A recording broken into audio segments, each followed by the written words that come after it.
feet. Downfield. Caught. Broken tackle. Lassiter. Touchdown. Are you kidding me?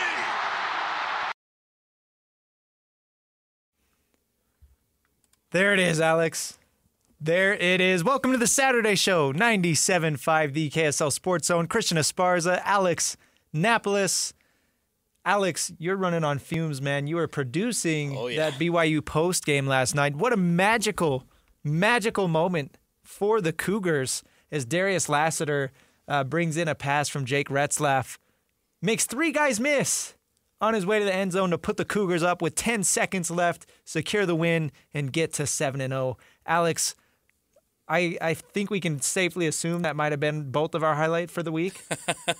I would probably say that's right. What a magical, incredible evening for BYU.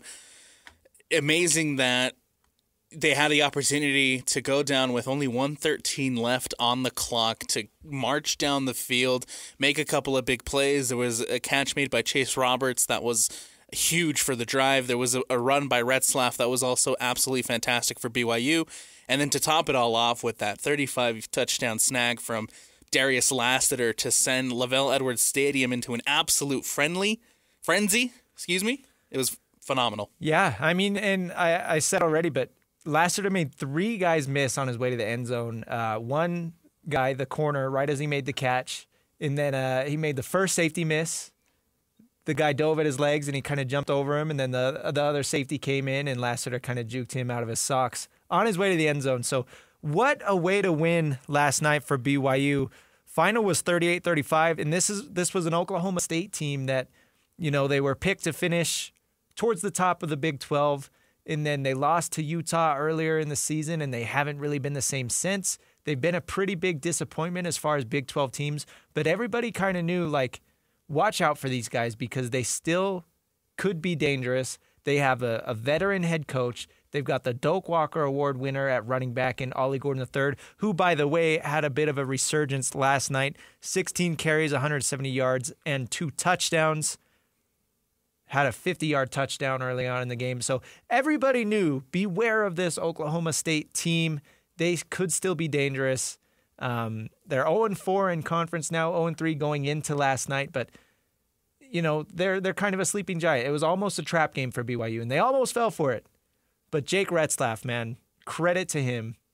Absolutely. Credit to Oklahoma State, as you're saying, for coming in and giving BYU their best shot. I thought they came in for a team that was 3-3 on the year, hadn't won a conference game yet this season. They came in ready to play. And they truly gave BYU their best shot. You got to give massive props to Garrett Rangel, the backup quarterback who came in, and I thought he looked good up until he unfortunately left the game with that injury. All of a sudden, Ollie Gordon decided to show up for the season and looked like the Doak Walker winner from last season. Yep. And again, credit to Oklahoma State for coming in, giving BYU their best shot, but even bigger credit to BYU for showing some resiliency, continuing to show why they are 7-0 and finding ways to win. Massive for Retzlaff and that offense to come out with 1:13 left on that clock to march down the field and be able to pull off this massive win for the program. It was, you're right, a massive win. And the Cougs are 7-0 now. They were already bowl eligible going into this game. Now they're 7-0. 4-0 in conference, pretty clear lead as far as the top of the Big 12 standings. And, man, this Oklahoma State team, they almost got them, though. And I want to look first at, I guess we'll look at that drive by Oklahoma State in the fourth quarter because it was huge, Alex. They took over with just over 9 minutes left in the game, and they drove and drove and drove. 8 minutes and 20 seconds of possession time in that fourth quarter on the singular drive, and they capped it off with a touchdown to go up 35-31. Left BYU with just over a minute left. And we talked about this before we went on air. We didn't know if BYU could pull it off because Retzlaff was banged up. He got hurt just before halftime. And they didn't have all 3 timeouts, correct? I think they only had 2. And so there were definitely questions after Oklahoma State scored that touchdown. Could BYU pull this off, or were they going to get got at home? But Retzlaff made some nice plays, and then especially that one crucial play where he decided to tuck it and run it, slide down, hurry up, get to the ball, and spike that thing. Man, that was so exciting. Very exciting. And look, it wasn't BYU. I feel like, and I think maybe Christian, you can agree with me, it was not BYU's best performance. No. I think defensively they really struggled. I think early in that first half, Retzlaff and that offense kind of had the turnover bug.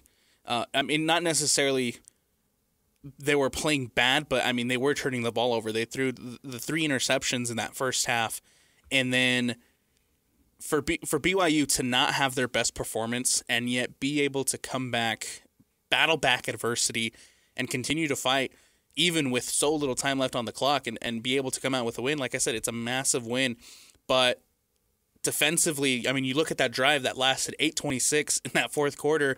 There was a couple of massive fourth down conversions for Oklahoma State. Yeah. And the BYU defense just could not get off that field. And again, not the best of performances, but still massive, massive kudos to BYU for even when you're not playing well, you still managed to pull off a win. Yeah. And that's kind of, I guess, what separates championship teams, right? Like BYU, this was probably the worst game that we've seen them play, at least in a while. And you mentioned the 3 interceptions, 2 by Retzlaff, 1 by Hinckley Ropati on a Wildcat play. That was kind of weird. And it's hard because obviously it's hindsight, right? And if it would have worked out, everybody's saying, "Oh, what a play call by A-Rod." Like he got him. But since it ends in an interception, now we're questioning it. But three interceptions in the first half for BYU, that's not great. And then you're right, allowing Oklahoma State to drive down the field the way they did in the fourth quarter, not a great performance by this defense. But what matters most is they got the win. What matters most is that they're 7-0 now, 4-0 in conference play. And this is something that we kind of saw before. I'm thinking of the Baylor game, where Baylor was driving and they were able to get back in the game and make it really close. And ultimately, BYU did close that out, and they got an interception to ice the game.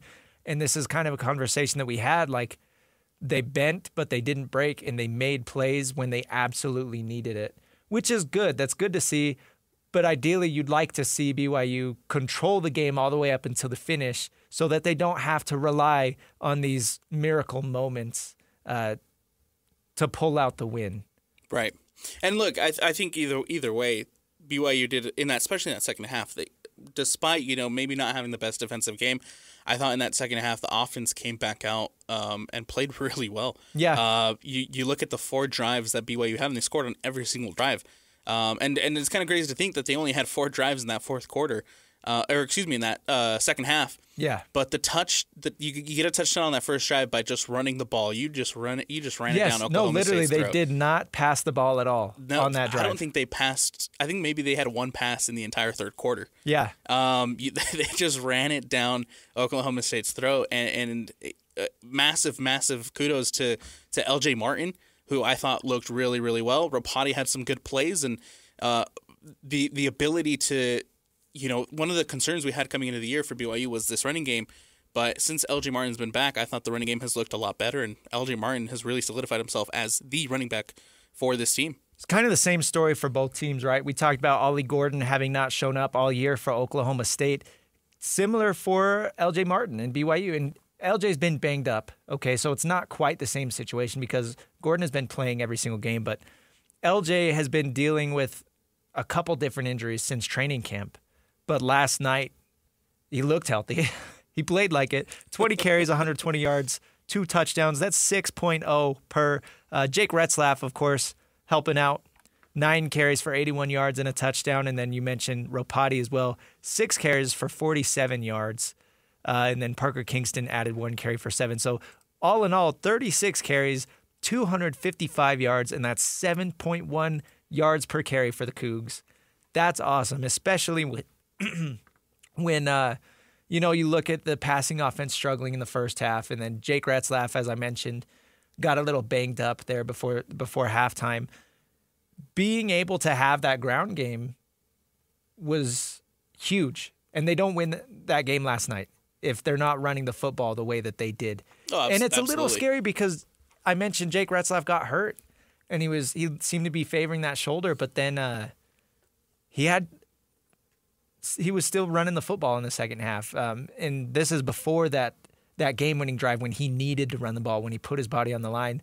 Earlier in the third quarter, they had some designed run plays for him, which I thought was a bit of a curious decision, being as he was a little banged up. But all in all, I mean, getting 255 yards on the ground for BYU, again, they don't win that game last night if it wasn't for their performance on the ground.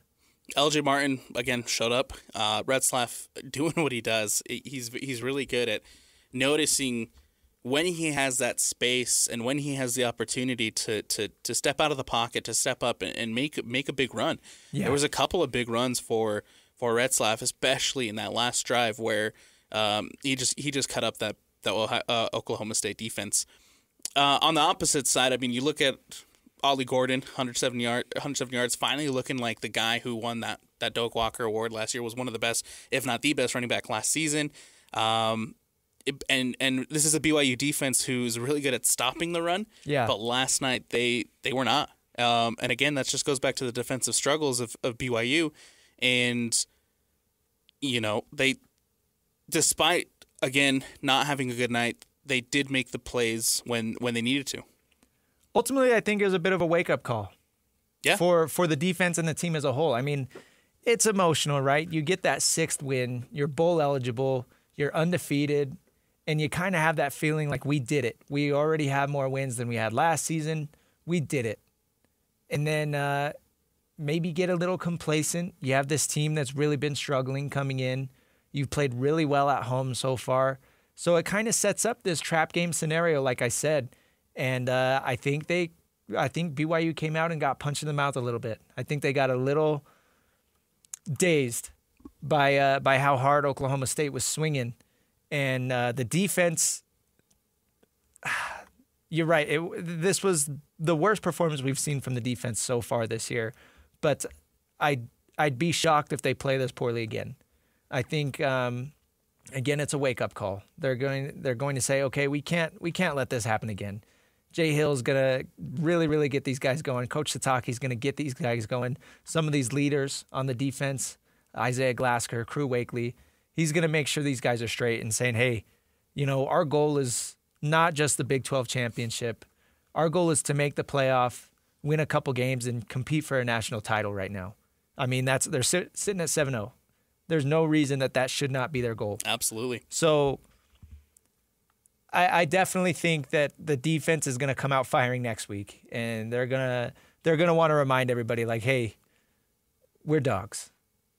And I think Kalani Sitake said it best in the post-game press conference, where he was talking about how sometimes on the defensive side of the ball, people were trying just a little bit too much to force the turnover, right? Find the turnover, make the big play, make the exciting play, right? Where you go pick off the ball, you force a fumble, you get the sack or whatever. Yeah. And he said people were just trying too much and sometimes missed their responsibilities. And he doesn't. Obviously, you don't want that. Obviously, he doesn't want that.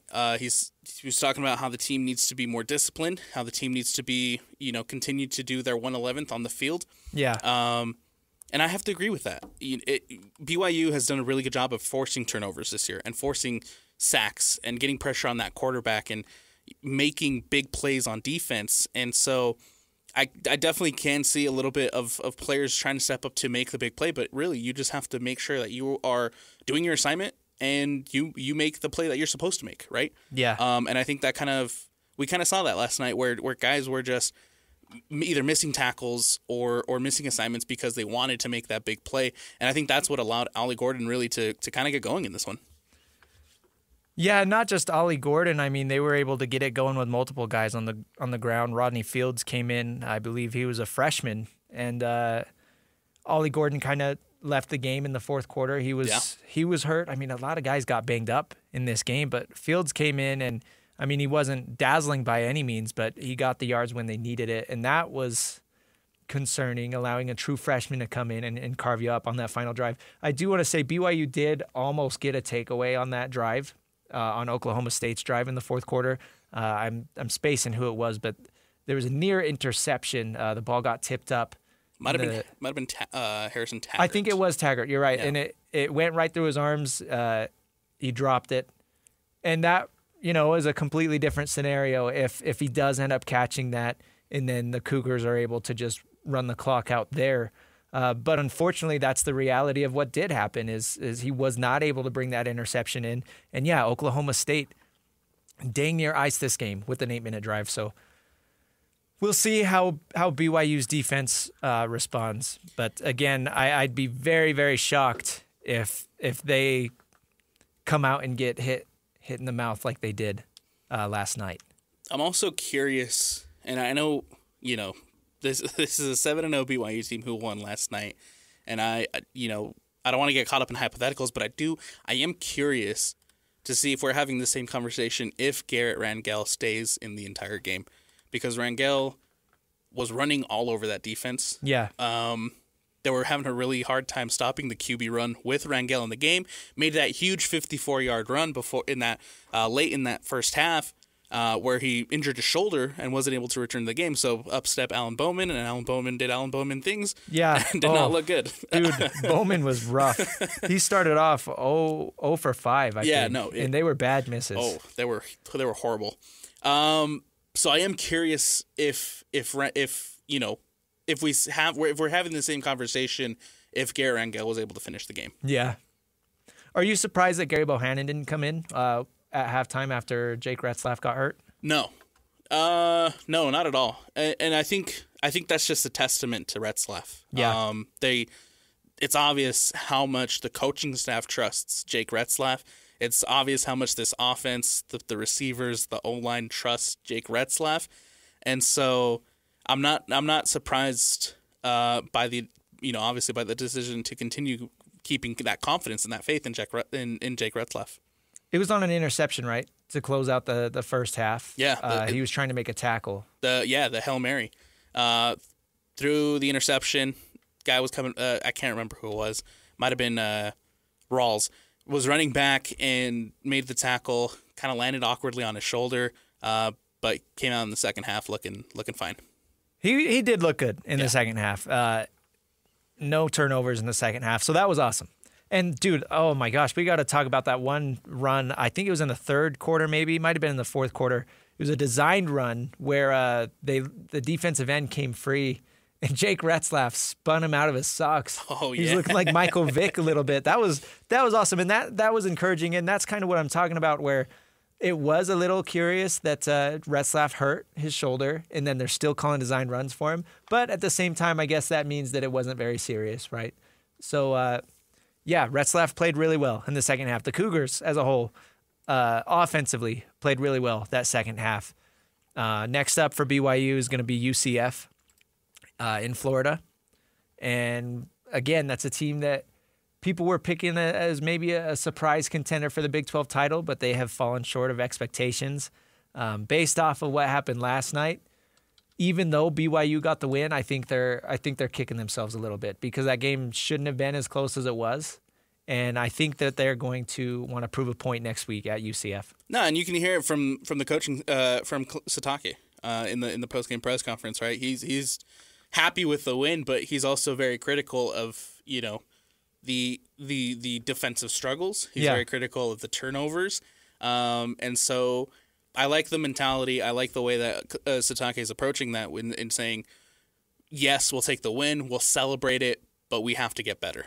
Because he recognizes that job's not done.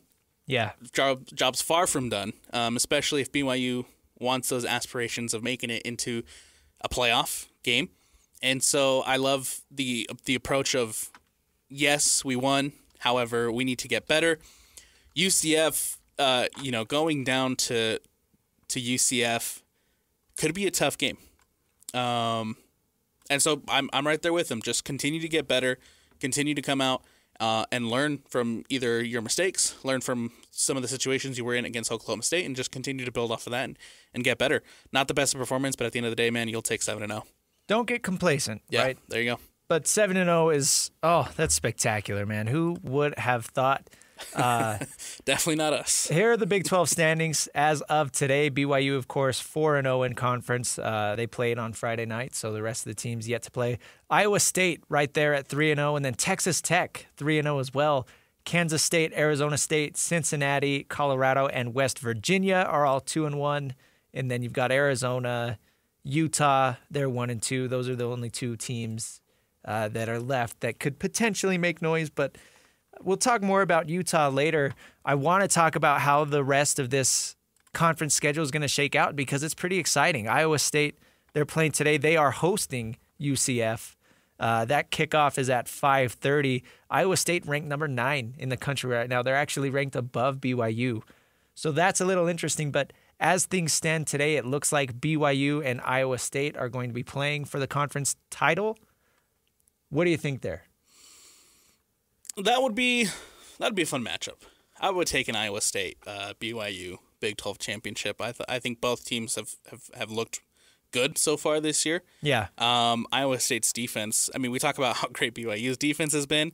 I really like Iowa State's defense. And so that would be just a fun defensive matchup in my opinion. And I'd take an Iowa State BYU. The interesting thing is these guys don't play in the regular season. Iowa State, their schedule looking like this after they play UCF today. Next week, Texas Tech, they're at home against Texas Tech. Then Iowa State's going to be on the road at Kansas. Then they host Cincinnati. Then they're at Utah. And then they host Kansas State. So the big ones to circle there are that Texas Tech matchup, that Utah matchup, and the Kansas State matchup for Iowa. And then looking at BYU's schedule, of course, they play at UCF next week. Then they're on a bye before that big matchup at Utah, Alex. Then BYU hosts Kansas. Then they're at Arizona State and at home against Houston. So, theoretically, tough games for BYU. Obviously, the Utah game is going to be hard. No matter what happens to Utah today and next week, it's a rivalry game. You know it's going to be tough. Mm-hmm. And then that Arizona State game could be trouble for BYU. But outside of that, I mean, they should have this thing wrapped up. Yeah. The BYU could very well be talking about an 11-1 BYU team. Yeah. When it comes down to it. I'd be shocked if they have 2 conference losses. I'd be shocked. I would be too, especially with that schedule. Yeah. I like the Iowa State Texas Tech matchup, right? Both undefeated. That's a huge one. That's a very underrated matchup because huge, again, Texas Tech 3-0 in conference right now. Both undefeated in conference play, and so possibly the winner of that, if not really considering the rest of the teams in in the Big 12. The winner of that Texas Tech Iowa State game could very well be the one that is going to go represent the Big 12 in the championship game. That's very true. Yeah. And it's weird because nobody is talking about Texas Tech at all, about contenders, but they could very well play spoiler for Iowa State. And this is what I mean, Alex. Imagine this scenario. Utah turns things around with Isaac Wilson under center. What if Iowa State loses to Texas Tech and or Utah and Kansas State? What happens there? So this could get very interesting. There could be 2 or 3 2-loss teams. Yeah. All contending for that spot across BYU in the Big 12 championship game. This so far, what I've really liked about the Big 12, right in Utah's first year, BYU's second year in this conference, man, is it's just so unpredictable. You think you got it figured out, and you think you know what's going to happen, and then all of a sudden everything just completely turns on its head because you have the number 1 team in the preseason, who's Utah, sitting at 1-2 in conference play. Yeah. It's been so unpredictable, but that's what makes you love it. That's what makes it so exciting. And so, of course, we'll look down the stretch. We'll see these matchups. Very excited for that Texas Tech Iowa State game. The Utah game versus Iowa State is going to be huge. The BYU Utah game, obviously. And so, man, anything can happen still in this league. Anything can happen. And we saw it last night. Yes. Almost had a devastating loss for BYU, but they turned it into a miracle, man. Way to go, Cougs. That was so much fun on a Friday night, and then we've got a full Slate of football all day today, including including Utah, kicking off tonight. That's a late 8:30 game. But before we talk Utes, Alex, I want to talk some Jazz in the next segment. They wrapped up their preseason slate last night, so we're going to hit that next on the other side of this break. Stay tuned. This is the Saturday Show, 97.5, the KSL Sports Zone.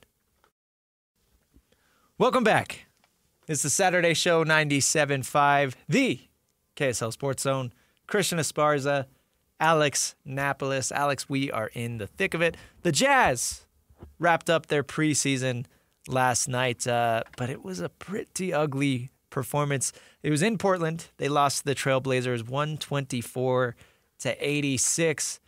And let's just say I really hope that the Jazz aren't going to be this bad all year. I get that the goal is to quote-unquote tank and get the Cooper flag and yada, yada, yada.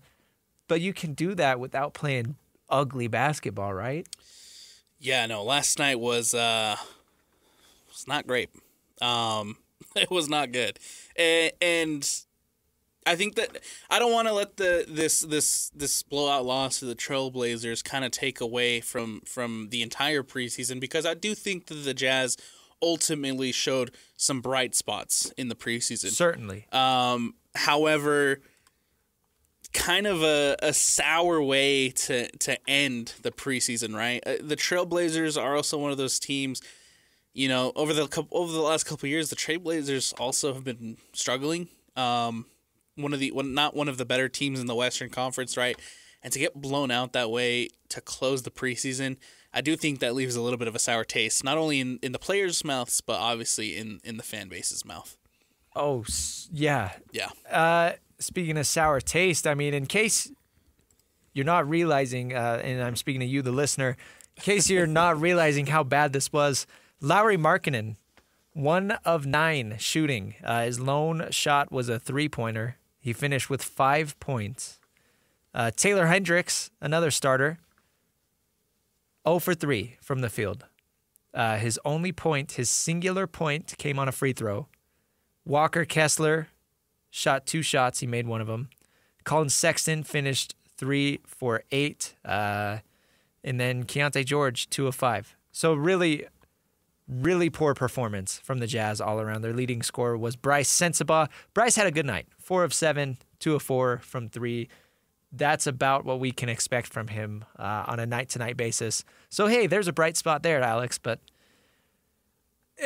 it worries me a little bit, and here's my problem with tanking. I get the idea, right? In an ideal world, the Jazz finish with the worst record in the NBA and the best chance to get Cooper Flag or Ace Bailey or one of these slam dunk, can't miss blue chip prospects, okay? But how many teams that routinely pick in the top 5 in any draft, I'm talking NBA, NFL, whatever, how many of those same teams are there year to year, you know? Doesn't it seem like it's always the same teams that are bad, right? It's always the Pistons. Right.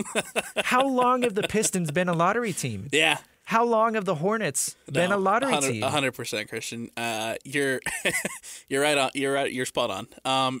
Just because you have the 1, the 2, the 3, the 4, the 5, pick in the draft, doesn't necessarily guarantee success. No. Right?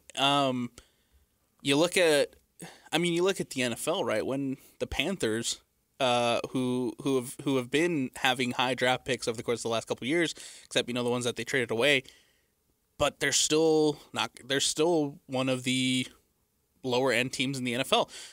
And the same thing can be said about the NBA, right? You look at the Pistons, and the Pistons have been poor for a while, and yes. they've had good picks.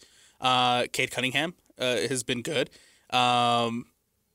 but they're still struggling, and so you're not always going to hit a home run in those lottery picks. No, and even if you do hit a home run, I think it's a culture thing, and it's you've got this extremely young team, and right now I'm speaking of the Jazz mainly. All these guys, 6 draft picks in the last 2 years. How many other guys are younger than 23, whatever. These guys don't know the NBA. Yeah. These guys are still learning. Yeah. And if all they know is losing, how can you ever expect them to win whether or not they get a Cooper flag? And I'm not discrediting Will Hardy as a coach at all. I actually really like Will Hardy, and I think he's a really good coach. But these are young guys that, again, they are learning this new league. It's the most competitive at this level. It's the highest level of competition that you can get in the world at this particular sport. And if all they know is losing, I don't know how you can turn that around as a franchise. And I'm looking at the Spurs last year because they're a bit of an exception, not the rule, right? Like, the Spurs were so good for, from the late 90s until the late 2010s. The Tim Duncan or era. the early 2010s, yeah. Yeah. And then they kind of fell off because they lost all their talent. And they were bad for the last few years. And they got lucky and got Victor Wembanyama. And that's the funny thing is they didn't have the worst record in the NBA, but they ended up winning the lottery. So that's why I don't like tanking in the NBA. You can finish with 22 wins and still end up with the 5th pick. Yeah. And I mean, you look at the case of like Victor Wembanyama and the Spurs, right? You do get the number 1 pick. You bring in Victor Wembanyama. But you still have to build around him, right? There's 5 guys on the court that also have to be playing at a high level to be successful, right? So again, you can tank, get these high picks, but at the end of the day, if the guys around him aren't right, and if the culture, like you mentioned, if the culture around them isn't right, it's not really going to amount to being all of a sudden one of the best teams in the NBA. No, and there are teams that have done it right. I mean, you look at the Thunder right now, they were able to really develop around their young talent, young players. But, I mean, obviously Chet Holmgren is, a top 5 pick, but besides that, how many other top 5 were picks for, who else was the top 5 pick for the Thunder in that case, right? Right. The only one that I can think of is Chet. They've just had a lot of picks. Yeah. Not necessarily, a ton of top 5 guys. And I know that's kind of the game plan that the Jazz are trying to emulate, but it just worries me. And you see performances like last night where it's just awful all around. It's an eyesore. And I was producing the Utah State basketball exhibition game, so I wasn't all eyes on this Jazz game, but I saw a lot of tweets about, the starters didn't even leave the locker room after halftime. Like, that worries me. That is worrisome. And I don't think the players were just lazy or anything. I'm not saying that, they were on strike or whatever, but for whatever reason, it was just such a bad performance. And if we're going to have to put up with 82 games of this, it really raises concerns on my end of, okay, what's the end game here? Okay, let's say you do get a top 2, top 3 pick in next year's draft. Then what? All these guys know is losing. And I don't see how that gets turned around. I don't.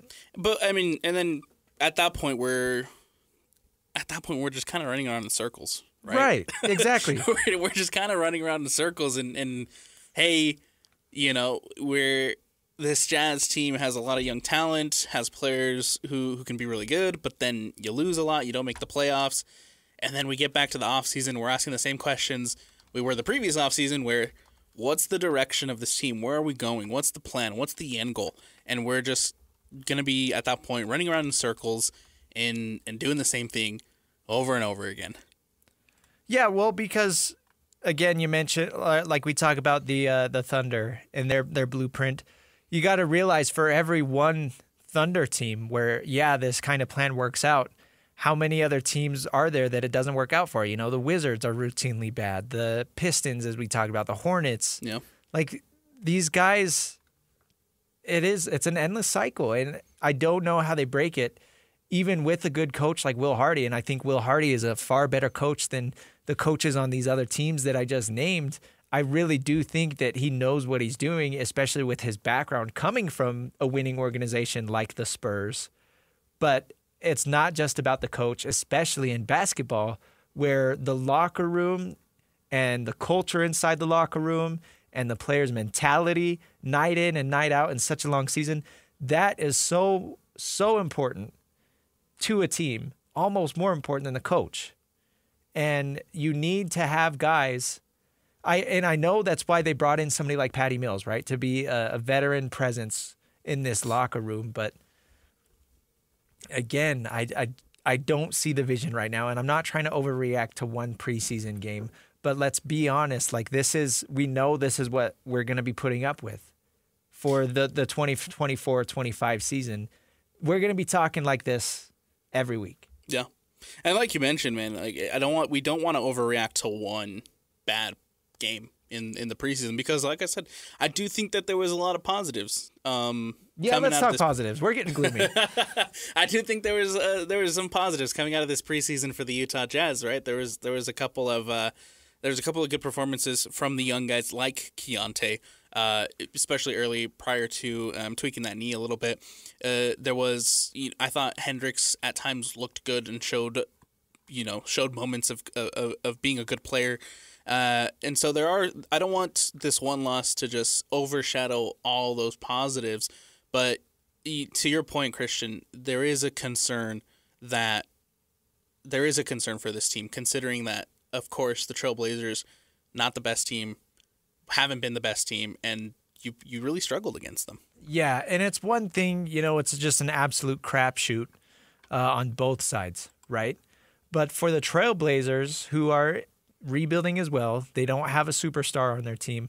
For them to come in and just absolutely dominate the way that they did, it is concerning. And, maybe the Jazz are going to have nights like that, and that's what you get with young and consistent players. I mean, they're going to have nights where, Keontae George is going to look like a superstar, or Cody Williams is going to go off or whatever. And, of course, they have Lauri Markkanen, and that's a big piece of their future. But their floor is so low, and obviously it's intentional because at the end of the day, that is the plan, is to lose games while developing their youth as much as they can. But the floor is so low. There are going to be a lot of ugly games. Yes. I will say, for anybody that was concerned about the Jazz being too good to end up with the number one pick, maybe those concerns are put to rest.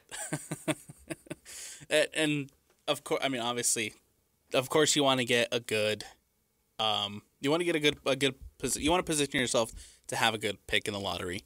But it doesn't come down necessarily to having 1, 2, 3, 4, or 5. It comes down to making sure that you scout the right guys and you find the right guy who's going to come in and be a good fit for your team. Yeah. And I think that's ultimately what's more important than being the first, the second, the third, the fourth, the fifth, whatever pick in the draft, right? It's more about scouting and figuring out who's going to come in, have the right attitude, and be the best fit for the current team that you have, right? Yeah, and again, some of these pieces are nice. Like Keontae George, give him his flowers. I'd say he was probably the biggest star of the preseason for the Jazz.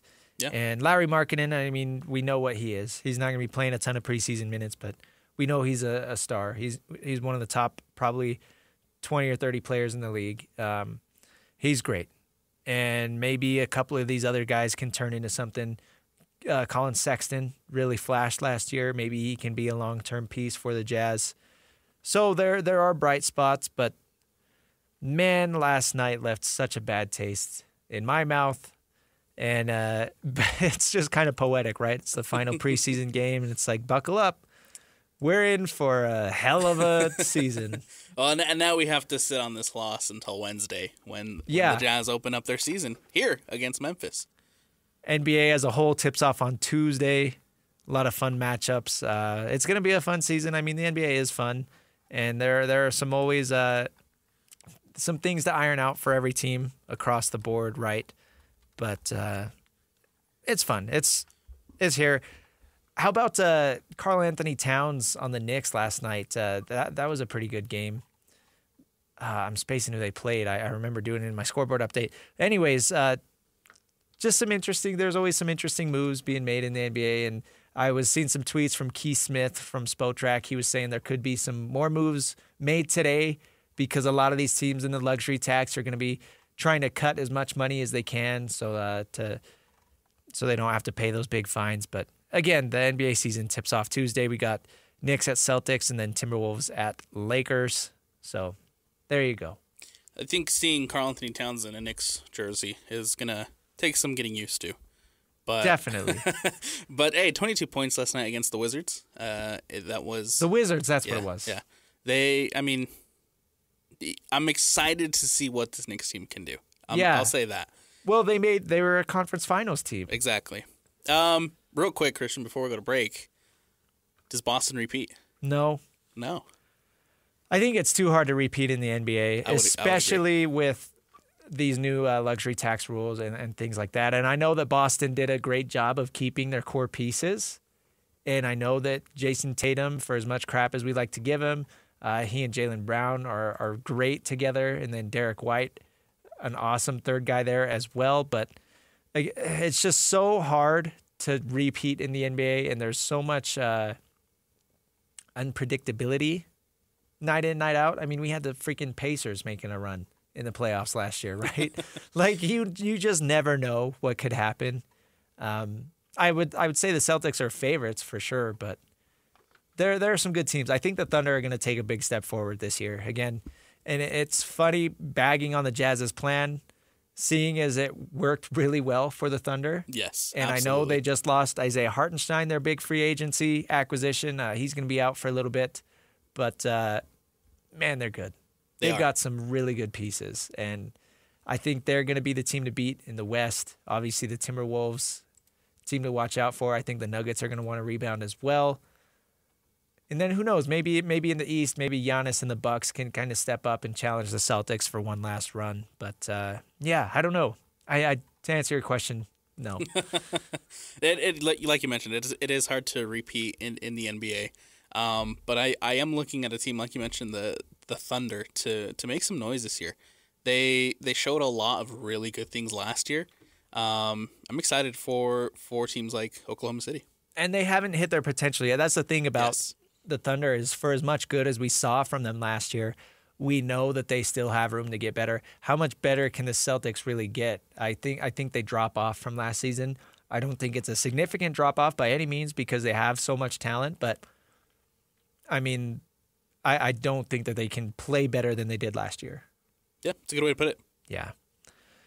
All right, let's take another break. Alex, on the other side, we're going to talk some technical fouls. We got a couple funny things to talk about. Did you see? This was funny. Some Penn State fans ran out with the USC football team. We'll talk about that next. This is the Saturday Show 97.5, the KSL Sports Zone. It's the Saturday Show 97.5, the KSL Sports Zone. It's time for Technical Fouls. This is our funny segment of the show where we kind of talk about people doing funny, silly, or stupid things in sports. Alex, let's get into it. I want to start off here. So USC, the football team, had this little thing where fans could pay, I think it was like $1,500 to run out of the tunnel with the football team, but they didn't have any rules or regulations with this. So a smart Penn State super fan paid the money for he and his wife to run out with the USC team, decked out in their Penn State gear. Like, I'm talking mega fans. And so it's really funny. And there were no really like interactions or trash talking with the players. There's some videos of it on social media. It's just really funny watching, you've got this sea of scarlet and gold and then these guys in the navy blue and white. I love this guy and his wife just running out with the team. I thought that was really funny. I absolutely love it, man. Obviously, it's worth it, right? To throw all that money down to do a little trolling, right? Yeah. To do a little trolling. You get out there, you run out, and the first thing that fans are going to see coming out of the home team's tunnel, your team's tunnel, is a couple of Penn State fans just decked out in their Penn State gear. And I don't think USC had a problem with it either. Nah, I don't think they cared. They got paid. Yeah, they got their booster money. It was cool. And if you want to burn $1,500, go ahead. Like, that's funny. I want to see somebody Do it at the BYU Utah game? No. I mean, run out with a bunch of Penn State gear. No, I want to see somebody run out with BYU gear or Utah gear. I think that would be hilarious. Yeah, Especially yeah. Utah, considering they can't beat Utah, so I think that'd be hilarious. I do have another technical foul. So you heard about the Oregon, the way that game ended last week. Yes. Dan Lanning sent a 12th man on the field with 10 seconds left. Smart man. To basically prevent a big play from happening while also running clock down because the other team ran a play. It took like 6 seconds off the clock or 4 seconds off the clock for basically only a 5-yard penalty. Dan Lanning's willing to say, okay, I'll willingly take this 5-yard penalty to kill some time.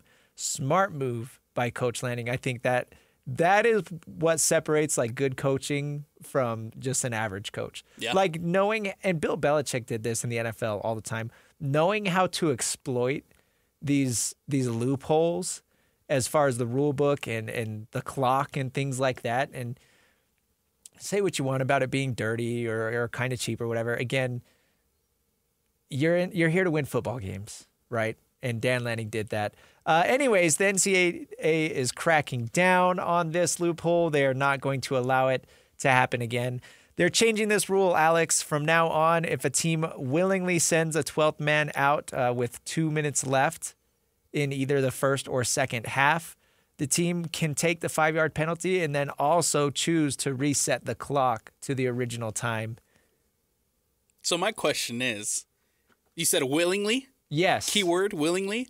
Yes. How do you differentiate willingly and accidental in this case?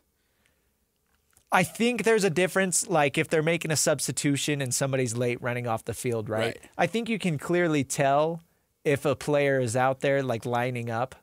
But you're right. There could definitely be some scenarios where... Oops. Yeah. We weren't paying attention. Right. My bad. That was accidental. That was not willingly. That was accidental. Yeah. So I don't know. But I mean, you get your 5 seconds back and it's basically a replay of downs, right? So it's not going to like change anything huge by any means. It's just closing this tiny little loophole that was exploited one time. Hats off to Dan Lanning, man. No, I think that's crazy. That's great. Absolutely. For, like you mentioned it, that's what separates the good coaches from the great coaches. Yeah. Is finding ways to win.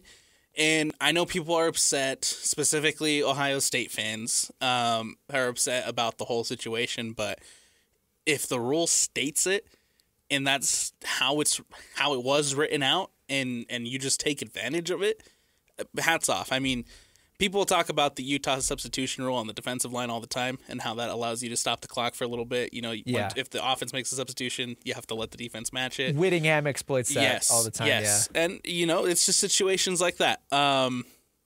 You use the rules to your advantage. Yes. And I don't think there's anything wrong with that. No, knowing the rule book better than the other coach does, that's their fault. Exactly. And if Ohio State fans want to be mad, they should be mad at their quarterback for running with no time left and sliding. Yeah. Oh, that was so funny. And he gets up like he's confused. It was like that Tom Brady play with the Buccaneers. Do you remember that? It was a 4th down, and he kind of did the same thing. He got up, he scrambled and slid, and then it was a turnover on downs, and there was a meme where he's holding up like the 4 fingers because he thought it was 3rd down. And he was basically wanting an extra down. Oh, man. I remember the Dak Prescott one. Yeah, the Dak Prescott one was funny. Dak just said something similar. So, yeah. It happens a lot. It's hard. I mean, it's the game's winding down. It's a big game. But, you got to be smarter than that. I thought he got it. I'm going to be honest. I thought he got it. And, I thought he got down on time and Ohio State was going to come in to kick the field goal and win this game. But, yeah. Man, once I saw those fans running onto the field, I was like, dude, no way. Hats off to Oregon, dude. It's a massive win. Yeah, that was a fun game. We've got some big matchups today, including Texas at Georgia. Yeah. So that's awesome. That one could very well be the make or break for Georgia's season. Yeah, well, Texas is the number 1 team in the country right now, so that's huge. And talk about Georgia having to play Texas and Alabama this year. And potentially more if they make it into the SEC championship. Right, yeah, so that's big. But yeah, a lot of fun games today. Looking at anything fun right now? Not really. Arizona State, Cincinnati. Oh, yeah, okay. That was... See, I'm looking at the top 25. That's why I didn't see that. Gotcha. Looking at some Big 12 scores, and Cincinnati up 17-7 over the Sun Devils. Oh, that's huge. Yeah. Okay, well, we'll keep up with that as the rest of the show progresses. Alex, on the other side of the break, let's talk some Ute football. They're playing tonight against TCU. Late kickoff at Rice Eccles. We'll hit Utah football next. This is the Saturday Show, 97.5 DKSL Sports Zone. It's the Saturday Show, 97.5 DKSL Sports Zone. I'm Christian Esparza. Next to me is Alex Napoles. We've got Parker back behind the glass after a weekend off last week. Let's talk some Utah football. Alex, big game tonight at home against TCU. Of course, the big news of the week, though, it's a new era for the Utes officially as Cam Rising is done for the season. This is Isaac Wilson's team now. I don't want to spend too much time on this particular topic because it's been hammered all week, but what are your initial thoughts on that? Unfortunate for Cam. Unfortunate for Cam Rising. And I mean, unfortunate for the program in general. Just because I feel like for the last 2 seasons, there was a lot of promise with this team. Yeah. There was a lot of... Well, they were supposed to run the Big 12, remember? Exactly. And now I think we're just forever going to think, what if, right? What if Cam Rising was healthy last season? What could they have gotten a three-peat in the Pac-12? What if Cam Rising was healthy this season? Could they have really ran the Big 12, right? And I mentioned this a little bit last week, Christian, but I feel like Utah and maybe the fan base was at a point where everybody was so caught up in trying to recreate 21 and 22, where you do get those back-to-back Pac-12 championships, you make those Rose Bowl appearances, that you kind of got stuck in the past and you didn't allow yourself to grow and move forward. And now I think with this news that Cam Rising is out for the rest of the season, you allow the program to move forward. You allow the program to grow with a true freshman quarterback and allow Isaac Wilson to grow. Yeah, I agree there. I mean, it's always going to be a what if, and that's so hard as a sports fan. I mean, we've all got our what ifs, right? With our favorite sports teams, and those were such magical seasons that Cam Rising was able to put together for the Utes, and he did so many good things, and it just really it absolutely guts me to watch his career end the way that it did, or at least his Utah career presumably end the way it did. The interesting thing is he is likely going to be eligible for an 8th year red shirt, and that opens the discussion is does Utah bring him back? I don't think they should. You don't think they should? Do you think they would? It's a possibility. It always will be, right? And it's always going to be a possibility, but truthfully, again, just back to what I said earlier, you got to allow yourself to move forward. Yeah. You got to allow yourself to grow. You got to allow yourself to start this new era, to start the Isaac Wilson era, and start building for the future of this program, because who knows, right, where this team and where this program is in 4 years when Isaac Wilson's a senior. But right now, obviously focus on the right now and give Isaac Wilson this opportunity to learn, to grow, to figure it out. And I think it will really pay off down the road once we're talking junior, senior year for Wilson. Yeah. Oh, man, I'm just thinking about this situation really bums me out, dude. It does. I mean, last week, another ugly loss for the Utes, 27-19 against Arizona State. And Cam Rising, and we talked about it last week, so we don't have to talk about this particular loss, but just watching him put his body on the line and just continue to get beat up and get hurt, it's sad. Like, it really was just sad to watch and sad to think about. And I know that Kyle Whittingham it's his job as the head coach to get these guys to move forward and move past it. And we talk about overcoming adversity, and that's what championship teams do. And they've definitely got the right guys to do that. And I think the biggest thing for this Utah team is they need to realize that it's more than just Cam Rising. Like, yes. I get that he's a great leader and he did so many good things for this team and for this program and really put Utah on the map nationally. There's no doubt about that. Right. But this team is more than just Cam Rising. And I think when you look at that Baylor game, right, when he goes down, it seems like the team forgets that when he's not on the field. It's not just the Baylor game. It was every game. Right. And the team forgets that, and it is more than just Cam Rising. And now you have to figure out how to be a successful offense without Cam Rising. And it's going to come down, again, to giving Isaac Wilson this experience and allowing him to learn, to grow, and be on the field. And as a true freshman, right, there's going to be mistakes. We've seen the turnovers. We've seen the picks. We've seen, him go a whole quarter without making a completion. But it's going to be part of the growing pains of figuring out who this offense is with that true freshman quarterback.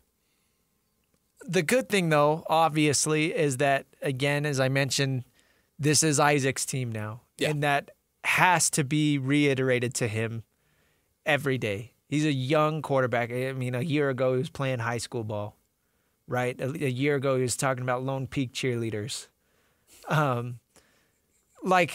It's the jump in competition from Corner Canyon High School to the Big 12. Like, it's obviously a big jump. It's a huge jump. And I get that he graduated early so he could play spring football, and I think that was ultimately a great decision that's going to pay off this season, especially considering all this other stuff. But now you have the security of knowing, hey, this is my job now. Like, yeah, they can move on from Cam, and that's the biggest thing, is just moving on and having the trust from the coaches from Monday all the way up until Saturday night or Saturday afternoon or whenever they play, week in, week out. Like, I can't imagine how hard it's been for Isaac Wilson every single game to be like, okay, I'm playing today. I don't know what's going to happen next week. And I don't know what the practice situation had been like as far as splitting reps with the ones or whatever. I don't know if there's been a week where Isaac Wilson has got all of the reps with the ones. And maybe there has been. I could totally be wrong. I don't know what that situation is like, but now I know that he's going to get all the reps with the ones. Now I know that there's not a threat of, okay, if you don't play well, Cam Rising's going to come back and we're going to lose you. And we don't care about that. I think now Kyle Whittingham and this coaching staff gets to kind of change their mindset and say, okay, we got to put all of our eggs into Isaac Wilson's basket, whether that's turning this season around. And again, there's still a chance for them to make a run at the Big 12 title. They only have 2 conference losses. It's astronomical odds. They have to win out. They have to beat BYU. They have to beat Iowa State. They have to beat the top 2 teams in the conference right now. But there's still a chance. It's still a possibility. Yes. So that is still on the table. Or it could just be more about, Isaac Wilson is our guy, not just for this season, but for the next 3 years after that. Right. And you bring up a really good point where not just us, we know that this is Wilson's team, but I think it's super important that now the players know that this is Wilson's team, right? It gives you more of an idea, right? More of a, I guess, security that you know who's going to be under center, you know who's going to be the guy to lead you, and people and receivers can adjust to that, right? The O-line can adjust to that. Instead of having this limbo of, oh, is it going to be Cam? Oh, is it going to be Isaac? I don't know. We don't know. Yeah. And so it does give you that little bit of sense of security that you have your quarterback. You know who you're going to be fighting for. You know who you're going to be playing for. And I again, like you mentioned, it's not over for Utah. You have to rely on a lot of teams helping you out. Yeah. And you have to win out. But at the same time, like, why not do both? You right? Continue to try to bounce back, try to right the ship, continue to try to find a way to make it to that Big 12 championship game, while obviously developing and building this offense with Isaac Wilson. Yeah, that's a very underrated aspect of it, right? Is it's not just Isaac Wilson knowing that he has the trust from the coaches. It's not just the coaches having the trust in Isaac Wilson. It's everybody. It's the center knowing how the exchange is going to go. It's Brant Keithy, Dorian Singer, Money Parks, and knowing what the timing is going to be like on the routes, knowing how fast the ball is going to come, knowing what the spiral is going to be like on the throw. Mekhi Bernard, knowing where the ball placement is going to be on the handoffs. Like, there's so many little things that can differ between two different quarterbacks, and just the entire team knowing, okay, this is Isaac Wilson's team now, this week, next week, and the next however many weeks after that. Like, that's huge. That's big. And it's great. It's great that they can just finally turn the page, and it really is a crappy close to a really unfortunate story that had some amazing highs, and it's such a bummer that it has to close on some really low lows. But at the end of the day, it's time to move on, and that's what Utah's doing. Yeah. And I am really curious to see what they look like tonight. I think that they could be kind of reignited. We might see some fire in their guts a little bit. Not just from that, but I mean, defensively, it sounds like Karene Reed might be back. Connor O'Toole might be back. Those would be such huge additions for a Utah defense that has really been struggling. So it would be big to have those guys back. Yeah, absolutely. And I think we kind of talked about it last week a little bit, Christian, where, defensively, this Utah team hasn't been up for it either. And you really missed your leaders like a Karene Reed. You really miss a leader like Connor O'Toole. And so it would be huge to have those guys back and available for you. But this TCU game is super, super, super important, super critical for the Utah season, right? And it's kind of weird to think about that. We're talking about a 3-3 TCU team being such an important game for Utah to go out and win. But I mean, they have to, right? Because what we're talking about is you have to win out and to get help from other teams to make it to that championship game. But I think more importantly, you don't want to look too far ahead, and you just want to focus on this game and make sure you win this game. Make sure you go out there and you figure out your offensive identity. You make sure you go out there and you look better on defense. And I think that will help out, not only ease some of the frustrations and some of the worries of the fan base, but obviously allow yourself and position yourself to continue to be competitive in that chase for the Big 12 championship game. This week is the most important game for the Utes. Yeah.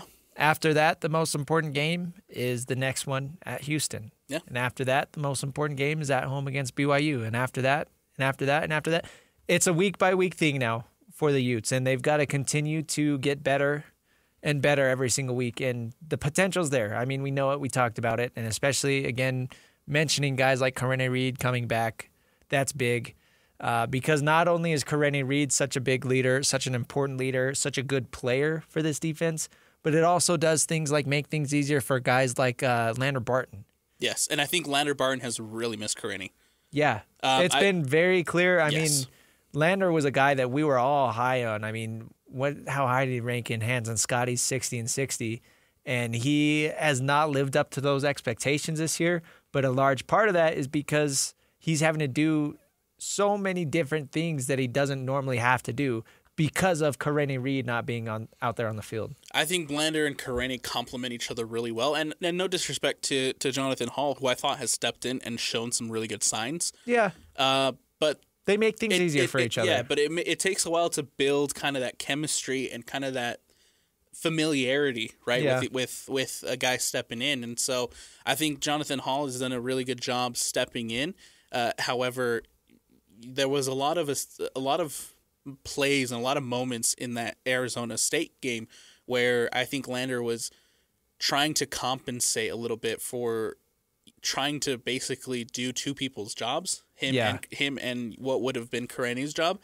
And so we do need to see a little bit more from Lander, and I think it will help with Karenni if Karenni is back in.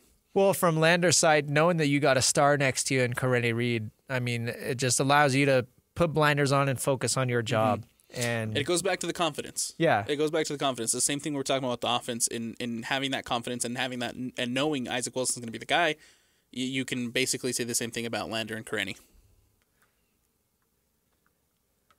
Yeah, and I just want to see Lander make some plays. Yeah. Because that's something that we haven't really seen this year. So I'm looking for a big bounce back from Utah as a whole. Let's see if their defense bounces back.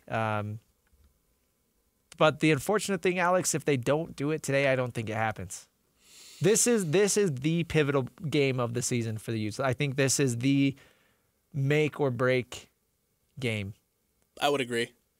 Because I mean, you look at the grand scheme of things, and if Utah falls to TCU tonight, you're looking at three conference losses. 3 straight losses, just in general for Utah. 3 straight games, which I can't remember the last time Utah lost 3 straight games. And obviously you kind of put yourself out of that conference race.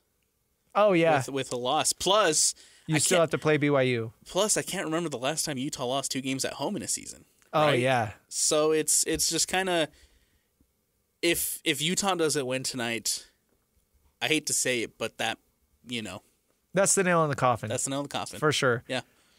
Crazy to think just how differently things have gone for this Utah team compared to what we were expecting, but that's how it goes, right?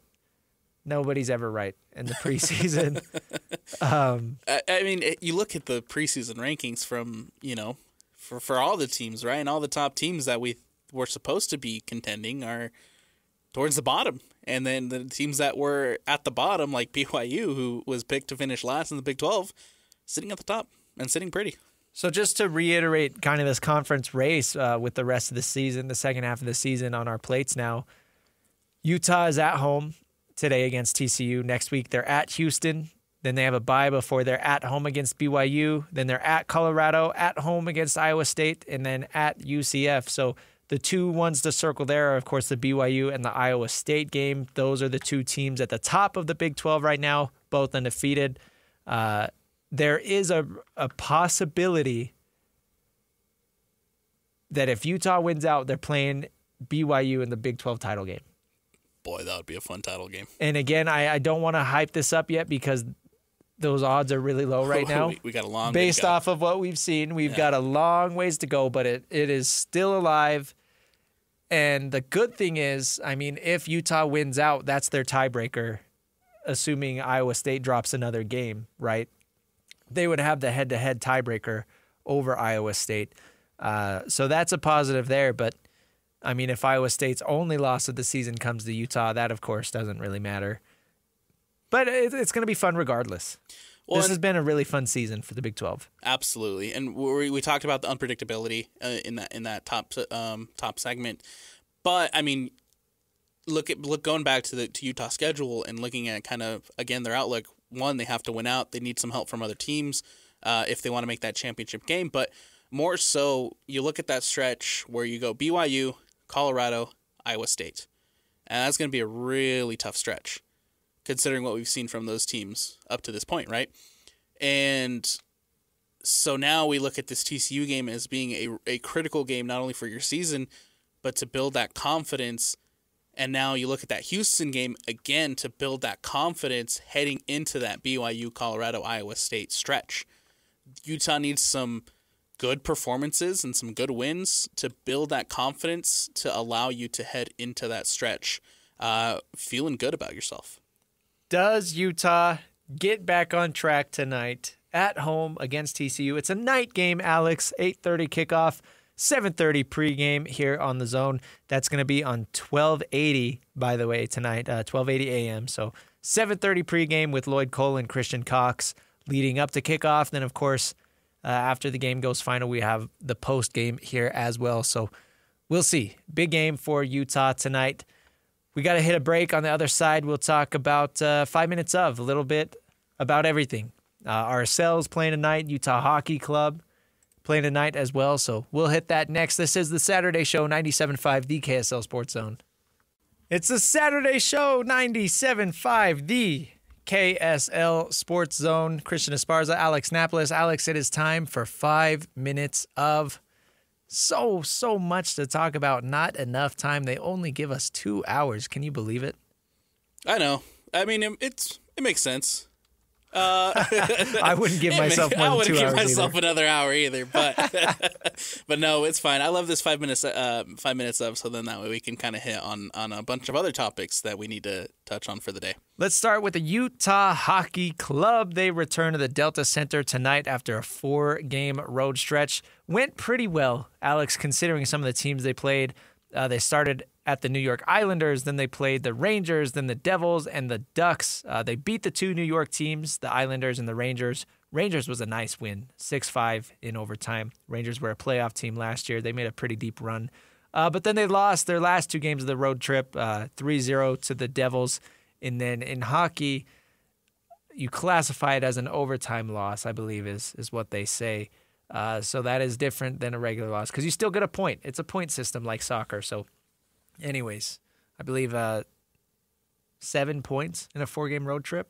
Yeah, and we said 2 to 3 wins last week was going to be a good road trip, and look, they hit that 2 mark. wins, yeah. They hit that mark. Returning home against the Bruins tonight, there are going to be a lot of Boston Bruins fans there. They're one of the most popular teams in the NHL. I remember going to even just the Plaza celebration before the opening home game.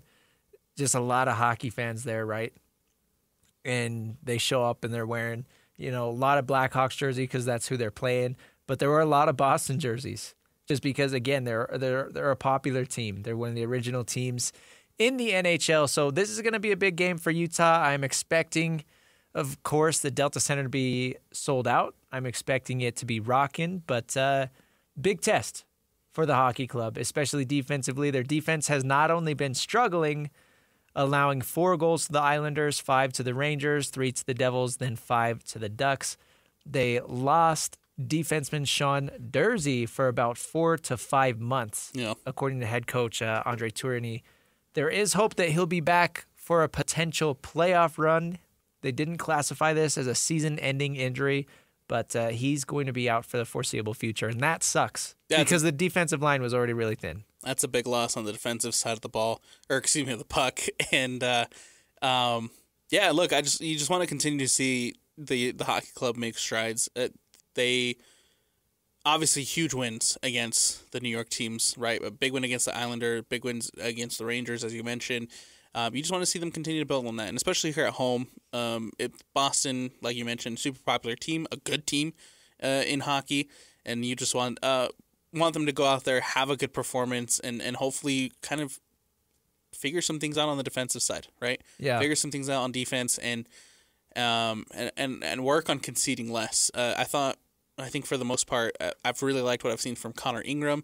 Now I just want to see a little bit more from the defense. Ingram is back in the net tonight. Vajmalka played, I believe, against the Ducks, and he did okay. I mean, he allowed 5 goals, but they weren't all on him. Again, that defense really struggled. And another blow for the hockey club's defense is John Marino, a player that they acquired in a trade in the offseason. He was supposed to be coming back soon, but apparently his injury situation worsened. I don't know the specific details, but he is allegedly, quote-unquote, months away from a return as well. So 2 of the top 6 defenders for Utah Hockey Club out for a while, and that's going to be rough. It is a good thing that they traded for Mikhail Sergachev. He's going to be the leader of this defense for now. Yeah, and Sergachev has looked good. Yeah. Obviously, when you look at, the way I look at hockey and the way that I've kind of just seen from the first couple of games is defense is a huge deal, man. You got a good defense, you got a really good shot in some games, and so like we were mentioning, lean on Sergachev and try to just figure some things out defensively and look better defensively because you got to concede less. It's not obviously the offense for the Utah Hockey Club right now is playing really well. They're high scoring games, and so the offense is putting up some points for the hockey club, but You got to clean up defensively because allowing 5 goals per game is usually not going to get you the right results. Yeah, and I think the last 2 games of that road trip are why we see people like Ryan Smith and Bill Armstrong, the GM and the owner, pumping the brakes on playoff expectations a little bit. I mean, they're the guys that are running the team. They know more than anybody else. They know that this team has limitations. They have deficiencies in big areas, mainly defense, right? So I think they want to get out ahead of things and make sure that fans are not disappointed if this team does not make the playoffs, because the reality is they are still a very young team. I mean, they're going to be allowing a lot of goals, not necessarily because they're bad on defense by any means, or not because they have a bad goaltender. I think Connor Ingram has played really well. It's just the reality of being a young team and still trying to figure things out, similar to the Jazz team. And we'll see if this is one of those scenarios where you can turn a young, rebuilding team into a winning team over time, or if it's a team that, they lost and lost and lost, and they can't figure out how to turn that around. So that's what this season is for the hockey club. And we do have to temper expectations. It's going to be fun at times. They're going to make a lot of noise. They're going to be really good some games, but then there are going to be games like against the Devils where they get shut out 3-0, and it's not very fun. I think right now, I mean, obviously temper expectations, but I do hope that this, what is a 2-game losing streak doesn't continue to snowball into a really long losing streak, right? Yeah. I hope that they just come into Delta Center, play a good game, and bounce back. Get back in the win column, and then go from there. 3 home games in a row, tonight against the Bruins, Tuesday against the Senators, and then Thursday against the Avalanche. That's going to be a fun game because that is presumably going to be one of their rivals, of course, because of geography and stuff like that. Let's switch gears, though, Alex. Let's talk RSL. They're wrapping up their regular season tonight at home against the Vancouver Whitecaps. Haven't seen RSL play since October 5th, so it's nice to see them back on the pitch tonight. Do you think RSL wraps up their season with the win here? I like their chances at home. A lot riding on the line for Real Salt Lake, Christian. We kind of hit on it last week. There is the international tournament prospect on the table for Real Salt Lake. If they can pull off a win and get some help from other results around the league, they will secure a CONCACAF Champions Cup spot and play against some of the top teams in North America next season. Aside from that, seeding on the line, LAFC and LA Galaxy have clinched 1 and 2. Right now, the highest Real Salt Lake can clinch is the 3rd seed, which would probably help them with home field advantage down the line. And that's what's at stake for Real Salt Lake. Plus, obviously, Chicho's still sitting at 17 goals. Want to get him his 18th. Cheech. We need his 18th. And so, yeah, man, looking forward to tonight. Also, for anybody listening, if you're heading out to America First Field tonight, Damir Kreilach back in town. The longtime captain, the legend, they will honor him prior to the game, so make sure you're in your seats early to help celebrate Damir Kreilach and his accomplishments with Real Salt Lake. Make sure you bundle up as well. It's going to be cold. Oh, yeah. But if Chicho does get that goal, make sure you're loud because he deserves it. And I know America First Field will be rocking. You talk about needing some help from other teams, though. Alex, Seattle is that team that RSL is tied with for 3rd place. They play Portland tonight. So that is the game that RSL fans are going to be watching out for. As far as seeding and stuff. If RSL pulls off the win tonight and Seattle loses, then RSL will be in 3rd place in the West. Yes, that is correct. They'll be in 3rd place of the West. We need some help from Portland, and we need some help from Philadelphia over on the East Coast playing FC Cincinnati. If Philadelphia can find a win against Cincinnati in the overall standings, Real Salt Lake will be above Cincinnati and Seattle, and that's where you get the Champions Cup berth. A lot on the line for RSL, and this is a point that we've continued to hammer over and over again, but I want to see this team return to what we saw in the late spring. Yes, I mean, they absolutely. were on a tremendous run led by Chicho there, and then the suspension hit, the All-Star break hit, the international play hit, and they just grinded to a halt. If I remember right, it was 14 straight unbeaten, sitting at the top of the Western Conference. That's the Real Salt Lake they need to get back to as we get ready for playoffs. Man. And if they do get back to that, they have a genuine shot. I'm not even being a homer here. They have a genuine shot at winning the MLS Cup. Absolutely. If they can get back to that, they were the best team in the Western Conference for a minute there. Yeah. In that stretch. And if we can get close or anywhere near that RSL team, they'll have some good chances in the playoffs. I do believe that Real Salt Lake will host Houston in the first round. So that one will be tough, but we'll see. Let's switch gears again. Let's talk NFL. Alex, we've got a lot of fun games tomorrow. I can't wait. Starting off, the Lions and Vikings is going to be so much fun. The Vikings are undefeated, coming off a bye. They should be back to near full strength. And then the Lions are coming off of extreme butt kicking against the Cowboys. I mean, they were running trick plays up by 25 points. Like, how disrespectful does it get? And I'm here for it, by the way. So that's awesome. I think Seahawks-Falcons is going to be fun. Texans-Packers, two of the best young quarterbacks in the league. Who else do we have? Chiefs-49ers in the afternoon window. Ravens-Buccaneers, Monday night. A lot of fun games this week. Absolutely, man. It's a big slate for the NFL this weekend. We have the Super Bowl rematch, as we were just mentioning, Chiefs 49ers, as Parker fist bumps behind the glass. We have the Patriots Jaguars in the London game. I'm very interested to see that Packers Texans game, as you mentioned, the battle of the young quarterbacks. Jordan Love, former Utah State Aggie, and CJ Stroud, who I think has looked really, really good. Yeah. And then Jaden Daniels, man, for the Commanders, taking on the Panthers. Hope that Jaden Daniels can just continue the hot streak that he's on, because he has looked absolutely phenomenal.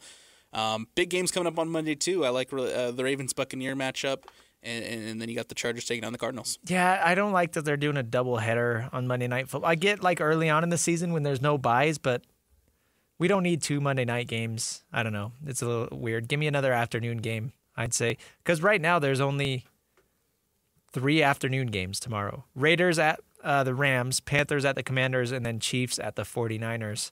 I don't know why they load up on so many morning games and then 3 afternoon games and then 2 Monday night games. That's weird to me. While we're still talking NFL, I do want to talk about Rashid Shaheed for a little bit for the Saints. Real bummer of a situation there. He was on a hot streak to start the season. Rashid Shaheed, if you don't know, former Weber State receiver. He hurt his leg. He hurt his knee last week, went in to have it scoped, and going in, they were like, okay, we're going to scope it out.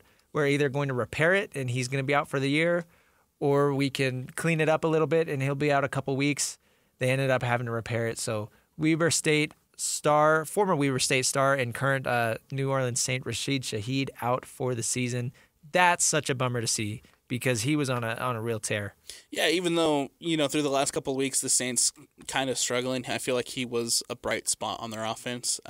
Even with, him and Derek Carr were making some phenomenal connections, as Shaheed was using his speed to get down the field, to get open, and make huge plays for the Saints. 20 catches for 349 yards and 3 touchdowns. He was a deep threat. One of those guys that can score on every play. Absolutely. Gut-wrenching for him, man, especially considering the season as he was having. Hope for a full recovery, and hope we can see him back on the field next year, man. Man, that Chiefs 49ers game. I don't want to keep talking about it because Parker's got a little smirk on his face, the Chiefs fan in there. Do you think that the 49ers get some revenge, or do you think the Chiefs figured things out coming out of a bye? Man. This matchup is going to be so fun. The Chiefs, I don't necessarily think they're at that level that we saw them at last season, right? I think that they've gone away with some. They've gone away with looking average at times. Yeah. So I hope that the 49ers can take advantage of that, but I do think that some way, somehow, the Chiefs will be able to pull it off. I'm going with Chiefs in this one. They figure it out. They always seem to. Okay, I'll pick 49ers. and we'll see who gets it right. Yeah, that's going to be a fun one. Again, a lot of fun games. We're in the thick of it here. So, yeah, I really hate the Chiefs. And we haven't even had a chance yet to talk about Davante Adams and the Jets. Oh, yeah, Davante Adams to the Jets. How could we forget about that? Well, I know how. Well, so they're the Sunday night game tomorrow. First off, the Steelers are starting Russell Wilson. Yes. Instead of Justin Fields, which is a weird situation. Justin Fields has led them to a 4-2 record. It's obviously working. I don't know why you would mess with that. But Davante Adams to the Jets, not a big surprise. It's a nice weapon for Aaron Rodgers. I think it's going to help their offense, but it doesn't solve their issues of having a bad line. Davante Adams can't go out there and block for Aaron Rodgers. He can't go out there and kick field goals. So it doesn't solve their biggest issues. Yeah. No, 100%. But we're not surprised. We all knew this was coming. Yes, we all knew it was coming. The second, he was quote-unquote out with the hamstring, and, there was things went sideways at the Raiders. We knew he was going to link up with Rodgers. It's one way or another. Happy to see that duo back, though. Yeah, I think it'll be fun to kind of reminisce about their old, Wisconsin days, and they did a lot of special things in Green Bay, and I do think that they're gonna have some fun moments in New York. But again, I think it's too little, too late. I don't think it's going to necessarily make them a threat in the AFC. It might help them sneak into the playoffs. We'll see. But they're 2-4. Like they're behind the 8 ball right now. They've got a lot of work to do if they hope to make the playoffs. But, Davante Adams, he's 32. He's still really good, though. He's still one of the top 10 receivers in the league, He's in the right place. And his hamstring was never hurt. People are going to say, oh, he's coming off a bum hamstring. That's not real. He was faking that to get out of playing for Vegas. Obviously. You should know this by now.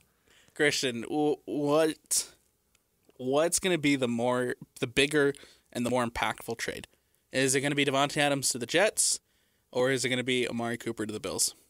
I would like to think Amari Cooper to the Bills. My issue with this is Amari Cooper leads the league in drops right now. True. And that could be a factor of he really hated Deshaun Watson, but he's struggled with drops throughout his entire career, whether it was with the Raiders, with the Cowboys, with the Browns before Deshaun Watson got there. So that's always been a thing. But... and I'll say this about Davante Adams as well, it never hurts to add a good player to a good offense. Absolutely. And I think for the Bills, they're kind of missing that wide receiver one. Certainly. It worked for a couple games. Yes. I do like the whole spreading the wealth and getting guys involved and trying to get some of these younger guys coming along, especially in the case of like Keem Coleman. But I do think that the Bills need a wide receiver one, and I think if Amari Cooper can show up and be that guy, I do think that this Bills offense looks a lot better. I'll say it's definitely going to help my fantasy team. I have Amari Cooper, and How you doing in fantasy this year? Well, I've got a lot of teams. I've got some good, some bad. The one that has Amari Cooper on it has been bad, mainly because of Brandon Ayuk, I would say. It's one of those really frustrating things where it's like, okay, I'll play him because this is the week where he's going to go off. And then there's one week where I'm like, okay, Brandon Ayuk, you're in timeout. You're getting put on my bench. Then he goes off for like 22 points. Yeah. So then I played him the week after and he was back to scoring like 5. Yeah. I hate it. That was me with Drake London last year. Oh, yeah. Yep. Well, Drake London's doing really good this year. He is. He's doing good this year. Happy for that. But, I am excited to see how the Bills perform with Amari Cooper. The Bills play the Titans tomorrow, by the way. So Amari Cooper is going to be active for Buffalo. Davante Adams active for the Jets. So there we go. Alex, let's wrap this thing up on the other side of this break. This is the Saturday Show, 97.5, the KSL Sports Zone. Wrapping things up with the Saturday Show here on 97.5, the KSL Sports Zone. Utah State football coming up here soon. Alex, we've got a 2 p.m. kickoff for the Aggies, 1 p.m. pregame. That's going to be on both signals, 97.5 and 1280. I'll be producing. Hopefully the Aggies can get back on track. I mean, they had a really hard start to Mountain West playing Boise State. and then UNLV back-to-back, the two top teams in the conference. And those two teams in particular are far and away like much better than anybody else in the conference right now. So Utah State playing New Mexico today. I really like their chances in this one to get back on track. I think both of these teams, right? You look at Utah State, you look at New Mexico. They're, I think, two teams that have a lot to prove today. This is a New Mexico side that's 2-4. Bronco Mendenhall's first year at the helm. It's there's a lot on the line for both teams, right? Who can right the ship? Who can pick up this win and correct their course? Utah State, right? Just the one win. They desperately need win number 2. New Mexico just trying to string along some results and get some good footing in conference play. ESPN has this over-under at 77 points. It's going to be a shootout.